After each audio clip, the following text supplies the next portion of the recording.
Assalamualaikum, perkenalkan nama saya Rizky Arif Sunandar dengan NPM 204111064. Di sini saya akan menjelaskan tentang materi lingkungan makro pada bisnis online. Lingkungan makro merujuk pada faktor-faktor dan kekuatan di luar perusahaan yang mempengaruhi operasi bisnis. Setiap perubahan faktor-faktor tersebut dapat berdampak pada lingkungan kompetitif dan lingkungan internal perusahaan. Tapi, perusahaan tidak memiliki kendali atas perubahan mereka. Lingkungan kompetitif, atau lingkungan industri, adalah di sekitar pemangku kepentingan eksternal perusahaan. Itu dibentuk melalui hubungan dan keterkaitan antara perusahaan dengan pemangku kepentingan mereka seperti pesaing, pemerintah, pemasok, pelanggan, komunitas lokal, kreditor, dan sebagainya. Lingkungan internal mencakup aspek dalam organisasi, seperti budaya perusahaan, struktur organisasi, dan sumber daya perusahaan. Faktor-faktor dalam lingkungan makro: faktor politik, faktor ekonomi, faktor sosial budaya, faktor teknologi, faktor ekonomi, faktor lingkungan, faktor legal. Ketujuh faktor tersebut kita singkat PESTEL. Pemasok, kompetitor, perantara, dan pelanggan. Pada tingkatan lingkungan mikro, pemasok, kompetitor, perantara, dan pelanggan memiliki pengaruh terhadap konten dan layanan yang diberikan usaha rintisan kita dalam jaringan. Layaknya marketing konvensional, memastikan kebutuhan pelanggan dapat terpenuhi oleh situs usaha rintisan menjadi hal yang krusial. Karenanya, usaha rintisan yang kita kelola harus memahami kebutuhan pelanggan, serta kemampuan dan motivasi mereka menggunakan internet.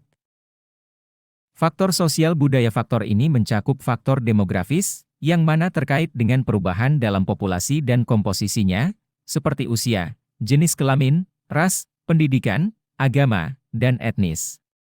Selain itu, ada faktor sosial budaya. Faktor sosial budaya mencakup aspek seperti kelas sosial, norma agama, distribusi kekayaan, gaya hidup praktik, nilai, norma, dan perilaku bersama, standar sosial dan tradisi. Faktor sosial budaya mempengaruhi bisnis melalui beberapa cara.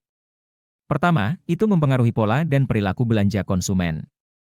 Misalnya, kelas menengah membelanjakan jasa lebih banyak daripada kelas bawah. Kelas menengah juga memiliki pendidikan yang lebih tinggi, yang mana pada akhirnya mempengaruhi pola belanja mereka. Faktor teknologi: kemajuan teknologi telah mendisrupsi beberapa bisnis konvensional. Misalnya, e-commerce membuat retail tradisional bangkrut. Mereka juga mempengaruhi teknik produksi dan saluran komunikasi. Faktor teknologi tidak hanya mencakup outputnya seperti internet, printer 3D, teknologi serat optik, dan nanoteknologi. Tapi, pengetahuan di seputar kemajuannya juga penting, termasuk riset dan pengembangan. Faktor lingkungan: faktor lingkungan mencakup sumber daya alam, lingkungan fisik, atau kondisi lingkungan alami. Faktor ini menjadi semakin penting untuk dipertimbangkan karena masalah lingkungan telah berkembang pesat dalam beberapa tahun terakhir.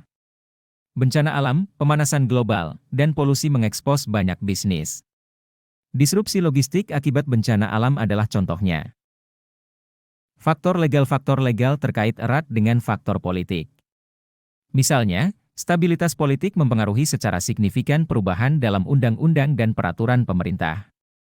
Politik yang tidak stabil dapat mendorong ketidakkonsistenan dalam undang-undang atau peraturan yang dikeluarkan oleh rezim pemerintah. Aspek legal mempengaruhi bisnis dalam beragam area, termasuk persaingan, praktik ketenagakerjaan, perlindungan konsumen, kesehatan dan keamanan produk, peraturan lingkungan. Bagaimana lingkungan makro mempengaruhi bisnis? Di satu sisi, perubahan dalam lingkungan makro mempengaruhi keputusan, profitabilitas, dan operasi. Di sisi lain, perusahaan tidak memiliki kontrol absolut untuk mengarahkan dampaknya demi keuntungan mereka. Oleh karena itu, perusahaan perlu mempertimbangkan faktor-faktor ini dalam perencanaan strategis. Misalnya, mereka meramalkan suku bunga beberapa tahun mendatang untuk dalam pengambilan keputusan tentang investasi. Sekian penjelasan dari saya. Wassalamualaikum warahmatullahi wabarakatuh.